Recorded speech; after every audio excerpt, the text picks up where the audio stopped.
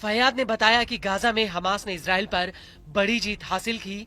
Israel Gaza में अपना मकसद पूरा नहीं कर पाया, वह गाजा में हार गया। फैयाद ने कहा कि कमजोर पक्ष हमास सिर्फ इसलिए जीता क्योंकि वह नहीं हारा। बता दें कि फैयाद बेत हनून बटालियन का कमांडर था। बेत हनून उत्तरी गाजा में इजरायली सीमा के करीब एक शहर है। इजरायली सेना ने फैयाद के जवालिया में मारे जाने का दावा किया था। इजराइल ने फैयाद को रॉकेट मिसाइल और इजराइल के खिलाफ हमलों का दोषी ठहराया था। आईडीएफ ने खुलासा किया था कि हमास के कमांडर को उत्तरी गाजा में एक सुरंग में ढेर किया था।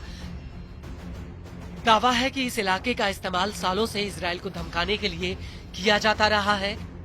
बेत हनून से अक्सर इजराइल की ओर रॉकेट दागे जाते हैं। इस बीच हमास कमांडर ने कहा कि गाजा अब भी विद्रोही बना हुआ है। इजरायली सेना को सिर्फ पत्थर, शरीर के अंग और खून मिला है। गाजा अब भी अजय है।